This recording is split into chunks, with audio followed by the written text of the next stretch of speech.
Welcome to News 9. You're watching On Point with me and I'm Kartikeya Sharma. And on point 1, we debate the Save Aravalli's movement, which is increasingly gathering pace and has prompted the government to answer pertinent questions.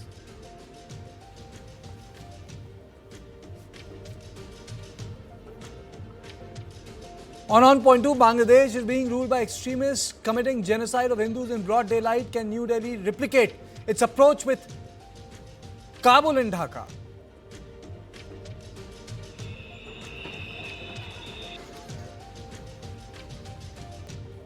Now let's take a quick look at the headlines. TVK chief Vijay hosts grand Christmas event in Mahabalipuram in an attempt to woo DMK's traditional minority vote bank, assures communal harmony and vows to stand for secularism in Tamil Nadu. After actress Nidhi Agarwal was mobbed, now Samantha Ruth Prabhu mobbed by unruly crowd while attending a professional commitment, raising fresh concerns about crowd control at public events.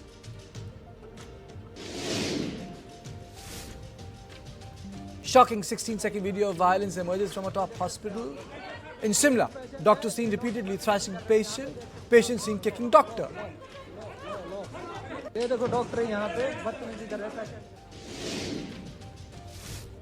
India-New Zealand signed for free trade agreement. Commerce Minister Piyush Goyal says deal finalized in 9 months by women-led team marks India's third pact with Five Eyes nations and 7th in last 1 year.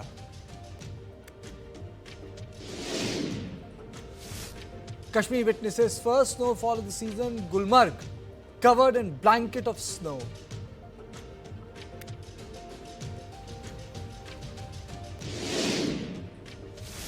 Japan prepares to restart world's biggest nuclear plant 15 years after Fukushima nuclear accident.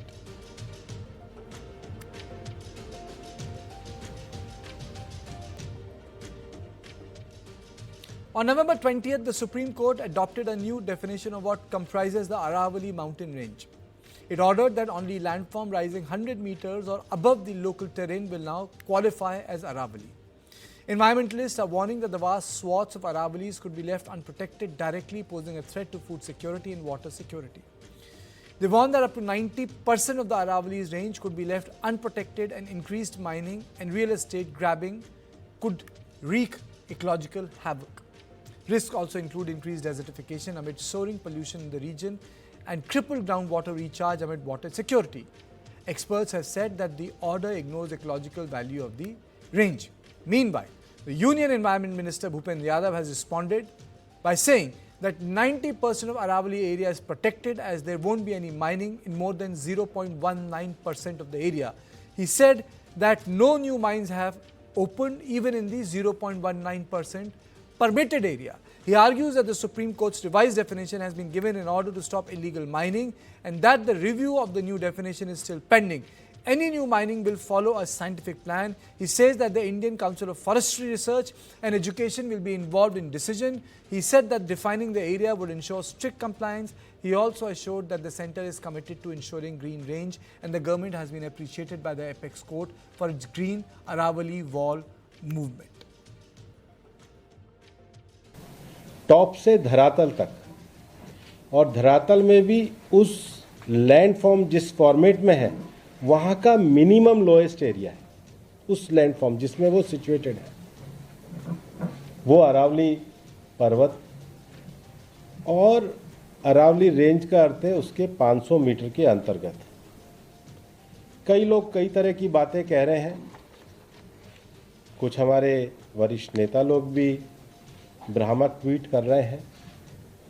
सबसे पहले मैं clear कर दूं, NCR region में mining allow ही नहीं है। NCR का अर्थ हो गया दिल्ली, गुड़गांव, फरीदाबाद, नूह और जहां तक अलवर का एनसीआर लगता है। तो जब एनसीआर रीजन में माइनिंग ही अलाउ नहीं है तो उनका तथ्य ही झूठा है। दूसरा, ये डेफिनेशन आने के बाद भी इस निर्णय में ही ये कहा गया है कि अभी कोई नई माइनिंग लीज ही नहीं दी जाएगी, बल्कि कोर्ट ने अपने निर्णय में ये कहा है, जो पैरा नंबर 38 में है, the committee recommend that to ensure sustainable mining in Aravalli hill and range, no new mining lease except in case of critical strategic and atomic mineral. तो कोई नई माइनिंग की वो विषय नहीं है। सरकार इकोलॉजी और इकोनॉमी को साथ साथ लेकर के चल रही है। जो झूठ बोल रहे हैं उनका झूठ बेनकाब धीरे धीरे हो रहा है, और झूठ के कोई पैर नहीं होते हैं, वो अपने आप ही अपने ही झूठी चीज़ों से समाप्त हो रहे हैं। The Aravallis are one of the world's oldest mountain ranges. In fact, it is said that they are older than the Himalayas. They function as the green lungs of North India and are a natural barrier against the Thar Desert by blocking hot desert winds. The Aravalli range regulates regional climate, recharges groundwater and aquifers, and prevents soil erosion, filters dust and air pollution, supports the region's rich biodiversity, and most importantly, is the lifeline of Rajasthan's water security infrastructure. The Aravalli range is crucial for Delhi's environmental survival. The hill acts as a natural shield, blocking dust and hot desert winds from Thar, helping curb pollution and prevent desertification. They play a vital role in groundwater recharge, supporting Delhi NCR's water needs while also regulating local climate and reducing the intensity of heat and dust storm. Regulating illegal mining is the need of the hour. The Apex Court has paused fresh mining leases across Delhi, Haryana, Rajasthan and Gujarat. It has issued comprehensive direction for sustainable mining and ecological restoration of the region. Now, before I go to my big question, let me play out the another bite of the Environment Minister Bhupendra Yadav. Aravalli के क्षेत्र में 4 tiger reserves हैं। अरावली के क्षेत्र में 20 wild life sanctuary हैं। अरावली के क्षेत्र में सरकार के द्वारा जहां पर पेड़ लगाने का कार्यक्रम किया गया है, चाहे ग्रीन इंडिया मिशन में हो, चाहे कैंपा में हो, वहां पर फ्यूचर में इस निर्णय के बाद भी कोई माइनिंग नहीं है। दूसरा एक और जो विषय कहा जाता है, क्योंकि सीईसी की रिकमेंडेशन थी और सीईसी की रिकमेंडेशन में कहा भी गया था कि ऐसे areas, region where there are proven और पोटेंशियल वाटर एक्विफायर्स और एक्विफायर रिचार्ज एरियाज, और where from ground water is source for irrigation and drinking purpose, वो भी इस क्षेत्र में आ रहा है। सीसी की para 38 areas which have been identified as dark zone. तो ये तो सब जितने विषय झूठ और भ्रम के फैलाए जा रहे हैं, इसका निस्तारण तो जजमेंट में ही करा गया है। और उसके बाद इस निर्णय में भी जो कहा गया है, जो इसका ऑर्डर है, we accept the recommendation made by the committee with regard to the definition of hill and ranges, but it is only subject of the mining. बाकी अरावली का 58% एग्रीकल्चर एरिया है।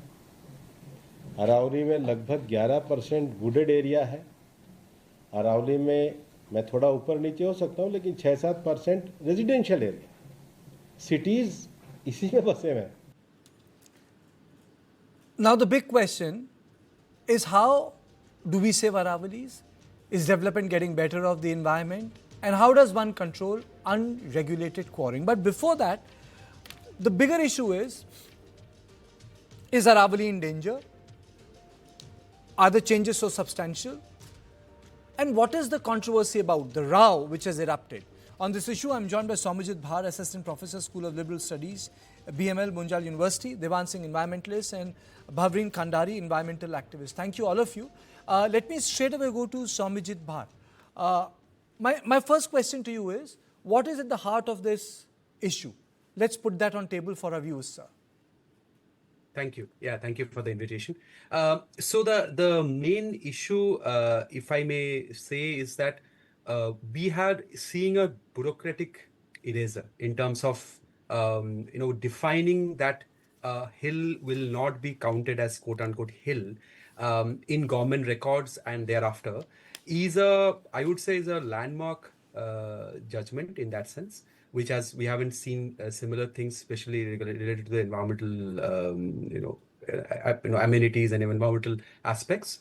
And because of this, in general, we have a tendency to take anything which is non-usable land, be it non-agriculture, non-forest, as quote unquote wasteland.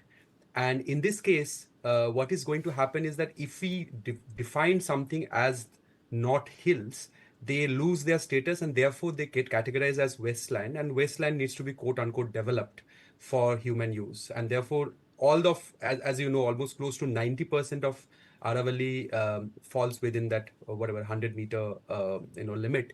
So that land suddenly becomes quote unquote available for concretized development, and that is something a very very serious issue.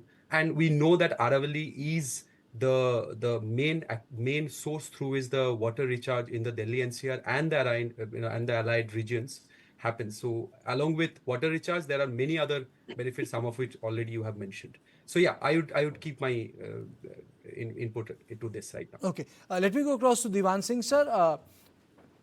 One, your opinion on this categorization that has been accepted, and secondly, the Union Minister for Environment is saying that everything is as per the norm and the mining will not happen outside that 0.19. Outside 0.19. That's what he said. Am I audible to you, sir? Okay. Bhavrin, Yeah. can you take this question? I think there's a bit of a Yes. technical issue with Mr. Yeah. Singh's line. Sure. To me, this is the 0.19%. First of all, this game of numbers is always dicey, for between citizens and government, as we've been seeing, within the air pollution. So it's a bit misleading. Even a fraction of mining activity in such a fragile, ancient range like the Aravallis, can cause disproportionate ecological damage. There's no doubt about that, especially to groundwater recharge, wildlife corridors, to various biodiversity loss, and then we are talking about the air pollution, which we're all experiencing in this whole Indo-Gangetic plain. So the illegal mining has been acknowledged, and so that itself, I think, is something to worry about, and something to be, that enforcement's unaddressed. This is, I think, this is something which is important, that the minister admits that illegal mining is the main problem. Yet there is no data on prosecutions. There's no data on mine closures, or any kind of drone monitoring, satellite monitoring, or accountability in general of the state governments. I think that is what the conversation should move to, rather than the number game of how much and what, because it's not like we've not seen mining there. There are residents and villagers who have been exposing so much, and the pending review is not a safeguard. It's saying a review is pending before the court cannot substitute for precautionary protection. So ecological damage is often irreversible, by the time judicial clarity arrives, etc. So I think this itself is, like I said, it's kind of an acceptance, by the minister. And strangely, there's no transparency, that even the public, the maps are not public. There are no enforcement data. So all these things, I think we should be questioning, on credibility concerns at this point. Okay, Divan Singh, if you can hear me, we have to separate fact from fiction. So what is the fact and what is the fiction? What is the fact here? See, fact is that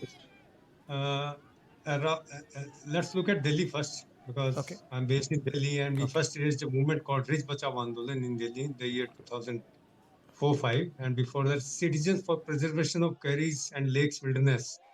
We fought to save 690 acres of area next to IJ Airport, which is now Aravalli Biodiversity Park. Now the fact is that as soon as you term Aravallis are only Aravallis if they're 100 meter and above. In Delhi, you don't have Aravallis then. Then there's no ridge in Delhi. master plan becomes redundant because master plan says Aravalli needs to be protected. It's an important natural feature of the city. 7777 hectares of ridge area is to be protected under the master plan. But then it's not Aravalli anymore. So what's the protection for? Now the Aravalli Biodiversity Park, which the citizens community fought to and managed to save in Vasant Vihar. Now that actually, as a matter of fact, it loses its tag called Aravalli. It's no more Aravalli. Well, it's not above 100 meters. There's no land formation of Aravalli in Delhi which is more than 100 meters. It's below that, much below that. It's less than 50 meters. So Delhi no more has Aravallis. This is the fact now because of this definition by the Supreme Court accepting it. So this is happening, same is happening throughout the entire range up to Gujarat. 90% of Aravalli is below 100 meters. So that loses its tag as Aravalli. I mean, you are defying nature, you are saying, hey, nature, you are no more nature. Okay. You formed 2.5 billion years ago. We don't acknowledge that. You don't exist. It's like not acknowledging your mother. So I mean that's a catastrophe they've created on the nature. Okay. And Okay. So just to hold your thought, I'm also joined by Neelam Ahluwalia, who's founder member, People for Aravallis. Thank you, madam. Thank you so much for joining me. Am I audible to you, ma'am? Am I audible? Yes, you're audible. Okay. So, ma'am, we were saying what is fact and what is fiction. Minister said that in no ways the rule jeopardizes the ecological sensitivity or the ecological terrain of the Aravallis. Everything is protected. Your opening comments. As a matter of fact, journalists have been calling since yesterday for our statement on what the minister said. We recently launched the Aravalli Virasat Jan Abhiyan, where a lot of rural people, urban people across the range have come together. And these are like people who are directly living in the lap of the Aravallis. So now it's actually his what the minister said and what the press release of the minister, of the BJP government said. There's a lot of contradiction there. So the minister is saying that there are 39 Aravalli districts, whereas the press release is saying that there are 37 Aravalli districts. The minister is saying that there is mining happening in 219 square kilometers, whereas the press release is saying 277. So between the ministry only, they've just ended up causing more confusion. And our very humble submission to the minister is that please clarify that what are the names of the Aravalli districts that they consider the Aravallis, and what is the exact number. A. Second, when you're saying that 90% of the Aravallis are going to be protected, we want hard data that how many hills are considered Aravallis under the FSI definition, and what are the number of the Aravalli hills that are coming under protection under the new definition. So give us the hard numbers, right? You just can't say that 90% of the range is going to be protected. The other thing is that we would like the minister to actually make a statement to say that all Okay. I think there's a bit. I think, madam, there's a bit of a problem. We'll come back to you, Mr. Bhar. When we talk about Aravallis, they're talking about an old mountain range. We are talking about a range which crisscrosses number of states. It creates sub-local climate. But the heart of the issue is how do we balance the imperative of development with environment? That is at the heart of the issue. That's the bottom line here. So, environment is important. So is the development. I mean, so they cannot be one at the expense of other. So, what do you think are the safeguards which are required for Aravallis? Because any solution to Aravallis will have to be constructive and solution-based, where stakeholders are also part and parcel of it. Correct. Yeah, I think there is no easy answer to this question. As you know, like this is the traditional debate between environment and development and how we balance based on the needs of the people. But in this case, I would say one of the key aspects should be not a judgment like this, which is kind of having a sweeping definition. And on a fine day, suddenly you find almost 90% of Aravalli hills are not qualified as hills anymore. But more localized development plans be it happening from the panchayat or from the local municipal bodies, a bottom up in terms of deciding where there are some important developmental projects that needs to be done, and that needs to be taken upwards, not from top down. So I think the biggest issue of Mr. this, Mr. Bhar, as Divan Singh very rightly pointed out, he said his understanding of the new law is that there will be no Correct. Aravalli in Delhi because, this is called tyranny of categorization, Correct. It's Correct. the tyranny of categorization. I think that's what I understand of his argument, that you categorize something as something and then, it's not there because it's not there in the official paper. So what is your understanding of this categorization which has come into which will come into force? How will it affect the Aravalli ecosystem? Let's break it down for our viewers.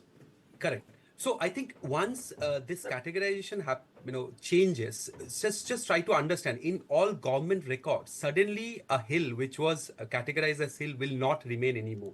And in India, we know for a fact, and we know that there are a lot of reports which shows that how in Aravalli there are illegal mining that are happening. Just think about the illegality of those minings will suddenly stop, and people will not be able to criminalize anyone as such. Because it is not anymore illegal. So right now, with those mining being illegal, still things are happening because of whatever the gaps in the governance, we all understand. But once it is not there, there is no way anybody could intervene to stop anyone from mining, and open mining which are not taking any any permits are happening all around, and we know that for a fact. And this is just going to be decriminalized.